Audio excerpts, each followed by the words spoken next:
ပဲခေါ်တာပဲဒါလေးပဲခေါ်တဲ့အခါကျတော့ဒါလေးပဲခေါ်ပြီးတော့ဘာဆက်ခေါ်လဲခါကျတော့နော်အဲ့ဒီခါကျတော့နော်မာလိကျဗုဒ္ဓဘာပဲမြင်ဘာပဲတွေ့နော်အခုကဆက်မျက်စိနဲ့ပတ်သက်ပြီးတော့ဘာပဲမြင်ဘာပဲတွေ့ဒီလိုမမြင်ဘူးမတွေ့ဘူးတွေ့ဖို့လည်းမကြိုးစားဘူးဆိုတဲ့ပုံစံမျိုးမြင်မှတ်ရမယ်နော်ယောဂီသူတော်စင်တို့ဒါလေးတိချာလေးတွေ့နော်ယောဂီသူတော်စင်တို့ကနော်ဒါဘယ်လိုလဲဆိုတော့ကကြတော့ကိုကဒါပွင့်မလင်းနဲ့ပြောလို့ရှိရင်ယောက်ျားလေးတွေကမိန်းကလေးတွေဆိုလို့ရှိရင်တော့သဘောကျတာနော်လှတဲ့မိန်းကလေးတွေဘလို့မိန်းကလေးတွေလှတော့ဘလို့မိန်းကလေးတွေအယုတ်ဆိုးလို့နော်ဒါမျိုးတွေပေါ့နော်ဒီလိုပုံစံမျိုးလေးတွေဆိုလှတယ်နော်ဒီပစိဖိတ်သမုဒ္ဒရာကျွန်းနိုင်ငံကလူတွေဆိုလို့ရှိရင်ဟိုဝါတုတ်ဖြူမှလှတယ်နော်အခုဆိုအနောက်နိုင်ငံတွေဆိုပိန်သွယ်မှလှတယ်ဒါမျိုးတွေရှိတာ哦နော်အဲ့ဒီခါကျတော့ဒီအမျိုးသားတယောက်ကအမျိုးသမီးကိုမြင်တယ်အမျိုးသမီးတယောက်ကအမျိုးသမီးတွေကလည်းဒီအမျိုးသားတွေဆိုတောင်းတော့တင်းနေနော်ကျသားတွေအဖုတစ်တွေရှိတဲ့လူမှအမောကြတာတို့ဘာလို့ဒါတွေကငကိုကလေးကတွေးထားတာငကိုရဲ့တွေးထားတဲ့အခါကျတော့နော်အမျိုးသားတွေကအမျိုးသမီးကိုမြင်တယ်ဆိုလို့ရှိရင်တော့နော်ဒီပုံစံလေးကလှတာပဲဆိုတဲ့အခါကျတော့နော်လှတဲ့မိန်းကလေးမြင်တယ်ဆိုရင်နော်တာမန်လေးမကြည့်တော့ဘူးနော်တကယ်လှပြီဆိုရင်တချို့တွေကမထိန်နိုင်တယ်လို့မျက်လုံးကြီးကိုပြူးပြီးတော့နော်ပါးစပ်ကြီးဟပြီးတော့ဒီလိုကြည့်တော့တာနော်အဲ့ဒါကကိလေသာတွေကဒီဇောတွေကကိလေသာဇောတွေအများကြီးဝင်ပြီးတော့နော်ကိလေသာတွေအများကြီးဖြစ်ပြီးနော်မြတ်စွာဘုရားတခင်ကဘလို့ဟောတာလဲဆိုတော့မာလိကျဗုဒ္ဓနော်ဒီမြင်နေဆိုလို့ရှိရင်နော်လုံးဝတစ်ခါမှမတွေ့ဘူးဟိုအနာဂတ်မှာလည်း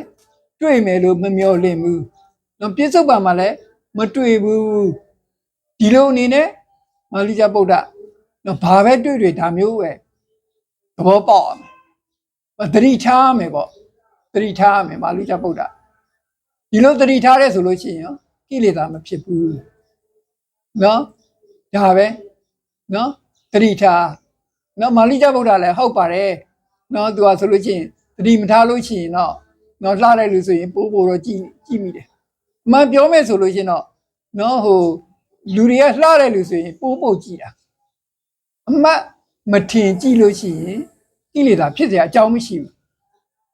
အမှတ်ထင်ကြီးကြည့်တာနော်မျက်စိပြူးပါးစပ်ကြီးဟာပြီးတော့နော်တကယ်ကိလေသာဇောတွေတက်ပြီးတော့ကြည့်တာအဲ့ဒီခါကျကိလေသာတွေကအများကြီးတက်တာနော်အဲ့ဒီခါကျတော့မြတ်စွာဘုရားသခင်ပြောတာတခါမှမမြင်ဘူးတဲ့လူနော်တခါမှမတွေ့ဘူးတဲ့လူတခါမှစိတ်ကူးတဲ့တော့မထမရှိဘူးတဲ့လူတယောက်လို့နော်ဘသူပဲတွေ့လို့ရှိရင်မြင်လို့ရှိရင်ဒီလိုပဲသဘောထားရမယ်နော်မြတ်စွာဘုရားတကယ်ဒါလေးပဲပြောတာဒါလေးပြောပြီးတော့ဟုတ်တယ်မာလိကျဗုဒ္ဓလည်းချက်ချင်းဒါဒုက္ခကဒုက္ခနော်သူကသတိမထားလို့ရှိရင်ဒီလိုလုပ်တယ်နော်သတိထားလို့ရှိရင်တော့နော်ဟိုဒီ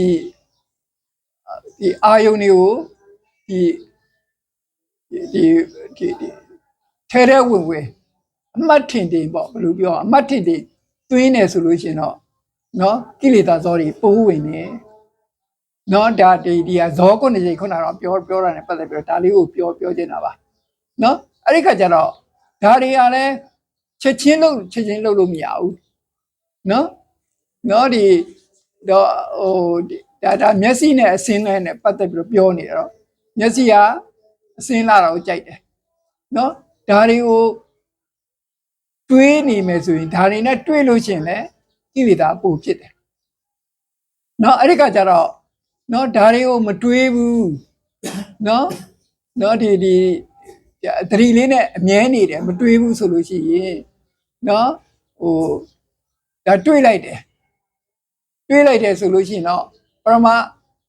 နော်ဒီဝိပဿနာအားတိတ်ကောင်းတယ်ဆိုလို့ တိတ်မကောင်းသေးဘူးဆိုလို့ရှိရင်တော့ပထမဒီဇောခုနှစ်ကြိမ်ကတော့ကိလေသာဇောဝင်သွားတာနော်ဒါမဲ့သတိတော့ထားနေပြီနော်ဒါရဲ့ကိလေသာပဲဆိုဒုတိယဇောခုနှစ်ကြိမ်ဒုတိယဇောခုနှစ်ကြိမ်ကြတော့ကိလေသာရက်တော့ရက်သွားပြီဒါမဲ့ကိလေသာတော့ကိလေသာဇောဝင်သေးတာပဲတတိယဇောခုနှစ်ကြိမ်ကြတော့ကိလေသာမဝင်တော့ဘူးတဲ့နော်ဒါဝိပဿနာဇောခုနှစ်ကြိမ်ဖြစ်သွားပြီနော်ဒါမျိုးဒါဒီဝိပဿနာကျင့်နေတဲ့လူတွေဝိပဿနာကျင့်ပြီးတော့အားနေတဲ့လူတွေကမှာတတိယကြိမ်မှာနော်ဝိပဿနာဇောနော်ကုသိုလ်ဇောတွေဝင်ပါတယ်ဆိုတာဓမ္မစီဆရာတော်ဘုရားအဲ့တိုင်းရှင်းပြတာနော်ဒုတိယအသင်းတင်တွင်တဲ့လူကြတော့ပရမဇောမှာတော့နော်ကိလေသာဇောနော်ဒုတိယဇောမှာကြတော့နော်ပရမဇောမှာကိလေသာဇောမှာသတိတော့ထားနေပြီသတိတော့ထားနေပြီဆိုတဲ့အခါကျတော့ဒုတိယဇောကြကိလေသာဇောမဝင်တော့ဘူးဒုတိယဇောကြတော့ဝိပဿနာဇောဝင်သွားပြီတဲ့နော်ဒီဟိုကြတော့နော်ဒီဝိပဿနာအာယုဝိပဿနာအာသိကောင်းတဲ့လူတွေအမြဲမှတ်နေတဲ့လူတွေကြတော့ဘယ်လိုဖြစ်လဲဆိုတဲ့အခါကျတော့ပရမကလေးကဒါဒီလှတဲ့မင်းကလေးတွေ့တယ်တွေ့လိုက်တဲ့ဆိုပြီးမလဲနော်ဇောတိမရောက်ဘူးသူတို့ကဒီပိစဒေါရဝိဇင်သကုဝိညာဉ်စိတ်တန်တိရဏတံပရိဆိုင်ကဖြည်းဖြည်းရော့သွားတာနော်အားရရော့သွားတာနော်ဇောကြတော့ကိလေသာဇောမဟုတ်တော့ဝိပဿနာဇောဖြစ်သွားတယ်နော်သူတို့ကြလုံးဝကိုမဖြစ်တော့နော်ဝိပဿနာဇောဖြစ်သွားပြီနော်ဒီအပိုင်းဒါလေးတွေကတော့ဥစဉ်ဟိုတုန်းကလည်းရှင်းပြတယ်ဇောဖြစ်ပုံကြီးနော်ပြီးတဲ့ဒီပတ်တရောဟိုတုန်းကရောဒီဝိပဿနာဇောတွေကနော်ဟိုတေဂာနိကြဝိပဿနာဇောတစ်မျိုးနော်ဒီဇောကနော်ခုနှစ်ကြိမ်ဆိုတော့19ခုစိတ်တက္ကနာ19ကျဆို19ကျလုံးမပြည့်ဘူးနော်အားနေတဲ့အချိန်မှာလဲစိတ်တက္ကနာ19ကျလုံးမပြည့်ဘူးနော်ဟိုဒါမျိုးလေးတွေတော့ရှိတယ်နော်ပုံမှန်လာ19ကျဖြစ်တာနော်အဲ့ဒီကကြတော့ဒီဝိပဿနာကျင့်နေတဲ့လူကြတော့ဒီပရမဇောကလေးကပရမဇောခုနှစ်ကြိမ်ကလေးကသူကဟိုမပါတော့ဘူးနော်ဒီကိလေသာဇောမဖုတ်တော့နော်ဝိပဿနာဇောဖြစ်သွားပြီနော်တန်တိရဏတံပရိဆိုင်တို့နော်စက္ခုဝိညာဉ်တို့ကတော့နော်ကိလေသာလေးတွေလာသေးတယ်လာပြီးမဲ့ရော့သွားတာနော်အဲ့ဒီကကြတော့ဟိုဒီတရားရှိမှတ်တဲ့ချိန်မှာမြင်နေပဲမှတ်နေရုံနော်မြင်နေဖြစ်မဟုတ်ဆရာတော်ဘရဒါပဲပြောတာမြင်နေဖြစ်ဒါလေးမှတ်ပြီဆိုရင်ကိုကမင်းတို့ဒါဝရိယမဲ့ခင်စိုက်နေပြီနော်ဒါဆိုရင်ကိုမင်းတို့တရားရနေပြီနော်ဘာမှအားမရဘူးနော်မှတ်နေလို့ရတော့နော်မှတ်တဲ့နေရာမှာလဲနော်ဟိုအကုန်လုံးဒီလိုက်လက္ခဏာယတဗရဒံဒီပစ္စုပ္ပန်ဒါတွေမှတ်เสียအကြောင်းရှိမြင်နေလေးပဲမှတ်ပြီမြင်နေမှတ်တာနဲ့နော်ဒါဝိပဿနာဝင်လာတာပဲတဲ့နော်ဝိပဿနာနော်ဟိုနောက်ပိုင်းကျရင်ဒါအမှတ်တွေများလာပြီဆိုလို့ရှိရင်တော့နော်သူကဒီပရမတ်ကစိုက်လာမှာနော်ဟိုနော်စချင်းကတော့ဒီပညာဒီမြင်နေဆိုတဲ့ပညာကလေးစိတ်ထဲမှာပေါ့လေပါဇာကတော့မစိုးပါဘူးပေါ့စိတ်ထဲမှာတော့မှတ်လို့ရပါတယ်မြင်နေဆိုမြင်နေနော်စားတယ်ဆိုလဲစားတယ်ဟိုဒါအခုတော့မြင်တာတခုတည်းနဲ့ပြောနေလို့မြင်နေပဲပြောနေတာပေါ့စားတယ်ဆိုရင်လည်းစားတယ်နော်မှတ်နေဖို့ပဲလို့တာနော်ဒီအမှတ်ရှိလို့ရှိရင်ပြစ္ဆုတ်ပံတဲ့တဲ့ကိုမှတ်နေပြစ္ဆုတ်ပံတဲ့တဲ့ကိုနော်ဒီဂျားထဲမှာတော့ကိလေသာပုံရအောင်နော်ဝိထိနှစ်ခုကြားမှာကိလေသာဝင်သွားပြီဆိုရင်နော်ဒီဟိုပါပေါ့ဥရိယပြညာနဲ့ဘင်္ဂညာကိုမရောက်တော့ဘင်္ဂညာမတက်ဘူးဆိုရင်တော့နော်နောက်ပိုင်းမှာနော်ဒါညာတွေကပြန်ပြီးတော့စုပ်သွားနိုင်တာပေါ့နော်ဒါဝိထိတွေကြားခုနတော့နော်ဝိထိတွေကြားတွေမှာဆက်ပြီးတော့မှတ်နိုင်မှာနော်ကိလေသာတွေဒီကိုမဝင်နိုင်မှမြင်နေဒါကိုဖြည်းစီကိုမှတ်နေမှနော်ဒါဂျားတွေကိုကိလေသာမဝင်တော့မှနော်ဟိုဒီတော်တော်လေးနုညံ့ပါတယ်နော်ဟိုဒါရှင်သာရိပုတ္တရာကြီးဆိုတော်တော်ကြီးကို ကြိုးစားပန်းစားလုံးမှရတာနော်ကြိုးစားပန်းစားမလုပ်ဖ ೇನೆ နော်ကိလေသာတွေဒလဟောဝင်နေကတော့လူကတော့ဘလို့မှဟိုတရားရစရာအကြောင်းမရှိဘူးနော်မိုးဘုရားတော်ပဲရဲ့လည်းမင်းတို့လွယ်ပါတယ်ကွာဆိုတာမှတ်တော့မှတ်မှာမဖ ೇನೆ တော့လွယ်ပါတယ်ပြောလို့မရဘူးနော်ကိလေသာဆိုတာအမြဲဝင်တာဒီအာယုံ6ပါးကကိလေသာတွေအမြဲဝင်နေတာနော်ဒီဝီထီတစ်ခုနဲ့တစ်ခုကြားမှာကိလေသာဝင်သွားပြီဆိုရင်နော်ဥရိယပြညာနဲ့ဘင်္ဂညာကိုဆက်တက်เสียအကြောင်းမရှိဘူးအဲ့ဒီတိုင်ပြောထားတဲ့ခါကျတော့ဒါမာလူကြပုဒ္ဒါကိုမာလိယဗုဒ္ဓကလည်းချက်ချင်းသဘောပေါက်ပြီးတော့ယဟန္တာဖြစ်တာပါပဲမာလိယဗုဒ္ဓနော်ညာလည်းကောင်းတဲ့ခါကျတော့နောက်ကျတော့နော်ဒီဟိုပောထိလမထေကြီးပောထိလမထေကြီးဆိုတာနော်ဟိုစာအရန်တက်တယ်ပိဋကသုံးဖို့အရန်တက်တယ်နော်ပိဋကသုံးဖို့အရန်တက်ပေမဲ့မြတ်စွာဘုရားကတုတ်ဆပောထိလတုတ်ဆပောထိလပြောတဲ့ခါကျတော့သူကနော်အဲ့ဒီမှာလဲယောဂီသူတော်စင်တို့ပြောချင်တာနော်ဘလောက်ပဲနော်ပရိယကပိုင်မိမဲ့နော်တရားမကျင့်သုဒ္ဓမြညာဇိဏမြညာနဲ့ဘလောက်ပဲတည်နေနော်ဒါဝိညာဉ်သိပညာသိပဲနော်ပညာသိဘလို့မှမဖြစ်ပညာရှိဘလို့မှမဟုတ်ဘူးတဲ့နော်အဲ့ဒီကကြပောတိလကိုရောကြီးကိုမြတ်စွာဘုရားကတုတ်ဆပြောတယ်ပောတိလရဲ့ရှက်သွားတာနော်အဲ့ဒီခါကျတော့သူမန်နေကြသွားတော့နော်ဟိုလူယုံမှလို့ပြောခံတယ်ဆိုတော့မြတ်စွာဘုရားတကယ်ပြောတယ်ဆိုတဲ့ခါကျတော့သူကတရားအထုတ်တော့မယ်ဆိုပြီးတော့နော်သူ့ရဲ့တပည့်တွေပါပဲသူ့ရဲ့တပည့်တွေသွားပြီးတော့နော်နောက်တရားထုတ်တင်ပေးပါဆိုတော့ပြောတဲ့ခါကျတော့နော်သူ့ရဲ့တပည့်တွေကလည်းသူတို့ဆရာဆိုတော့တင်မပေးခြင်းမပေးရင်ကတယောက်လွှဲကြတယ်နောက်ဆုံးကျတော့ခုနှစ်သားကုရင်လေးစီရောက်သွားတာခုနှစ်သားကုရင်လေးကလည်းနော်ပောထိလကိုရောကြီးကတကယ်မှန်ကြမကြသိကျင်တဲ့ခါကျတော့နော်သူခိုင်းတဲ့အတိုင်းလုပ်မလားလုပ်ပါမယ်နော်အဲ့ဒီခါမှာသူကနော်ပောထိလကိုရောကြီးကကိုရေထဲကိုဆင်းခိုင်းတာနော်ပောထိလကိုရောကြီးကလည်းသင်္ကန်းကြီးအကောင်သားကြီးနဲ့ရေထဲဆင်းတာပါပဲ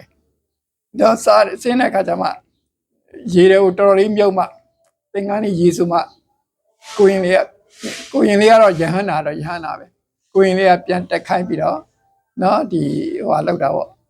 နော်ပောတိလကိုတော်ကြီးကိုပြန်တက်ခိုင်းပြီးတော့နော်ဖို့ဥပမာပေးတာနော်ဖွတ်ဖန်းရင်တောင်မိုး6ဖို့အပေါက်6ပေါက်ရှိရင်9ပေါက်ကိုပိတ်တစ်ပေါက်ကိုဖွင့်နော်ဒါလည်းယောဂီသူတော်စင်တို့စဉ်းစားကြည့်ရမှာနော်ဟိုဒီမျက်စိနားနှာခေါင်းရှာကိုဒီ9ပေါက်ကတော့ပိတ်လိုက်တာတရားကြည့်ပြီဆိုရင်တော့ဒါဒီ9ပေါက်ကတော့ပိတ်ဒါပေမဲ့ဒီစိတ်ပေါက်ကမနောပေါက်တစ်ခုပဲဖွင့်တာမနောပေါက်ကတော့အမြဲပွင့်တယ်မနောပေါက်ကဒီမနောပေါက်ကထင်းရတာအခက်ဆုံးပဲယောဂီတော်စင်တော့ဒီမနောပေါက်ကိုနော်မနောပေါက်ကပဲလူကိုအကျင့်ဖြစ်တာနော်မကောင်းတဲ့အကျင့်နော်ကိလေသာတွေဖြစ်တဲ့